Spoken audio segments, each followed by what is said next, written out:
السلام علیکم۔ Previous video میں ہم نے ڈسکس کیا کہ ایک مسنگ پرسن جو 7 سال سے زیادہ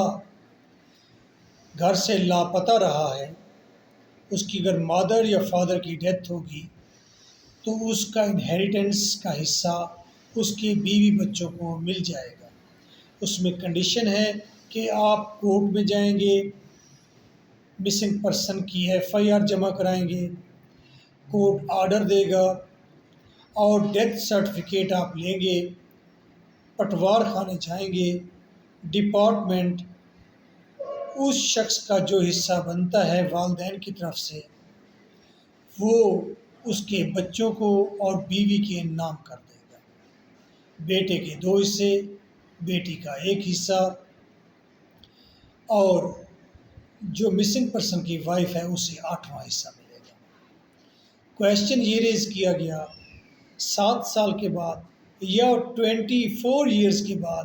یا 14 ایئرس کے بعد یا day after the getting inheritance وہ مسنگ پرسن گھر میں آ کر کھڑا ہو جاتا ہے کہ آم الائیو، میں تو زندہ ہوں،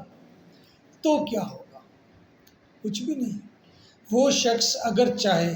تو کورٹ میں جا کر کیس کر سکتا ہے، سوٹ فائل کرے گا کسی وکیل کے ذریعے اور ریزنیبل ریزنز پیش کرے گا کہ آم الائیو یہ پراپرٹی جو میرے والدین کی تھی مجھے ملنی تھی، میرے بچوں کو ملی ہے، یہ مجھے واپس میری اونرشپ میں چاہیے۔ کورٹ یہ ڈیسائیڈ کرے گی کیا تمہارے بچے تمہارے ساتھ بد تہذیبی کرتے ہیں، کیا تمہاری وائف کا مس کنڈکٹ ہے، کیا تمہارے بچے اور تمہاری بیوی یہ جائیداد تیسرے ہاتھ میں بیچ چکے ہیں یا بیچنا چاہتے ہیں، کیا وہ بیڈ فیتھ رکھتے ہیں، کیا ان کی کوئی بری انٹینشن ہے، کیا وہ تمہیں مارنا ہی چاہتے ہیں۔ تو اگر کورٹ کو لگے گا یو ہیو ریزنیبل ریزنس، آپ کے پاس کوئی واقعی ریزن موجود ہے، تو کورٹ اس کو نل اینڈ وائڈ کرے گی، جو پراپرٹی ان بچوں اور بیوی کے نام ہے وہ واپس اس مسنگ پرسن کو مل جائے گی۔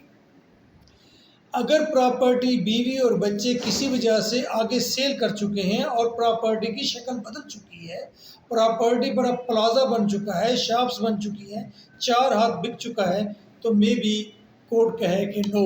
اٹس ٹو لیٹ، اب آپ اپنی وائف اور بچوں کے ساتھ کمپرومائز کریں، بیکاز تم بھی تو ایبسینٹ تھے، سین سے غائب تھے۔ کیوں غائب تھے وہ ریزن سنی جائیں گی۔ بچوں کے پاس اگر کوئی اماؤنٹ ہے، پیسہ ہے، تو ہو سکتا ہے کورٹ کہے اور بھی دو۔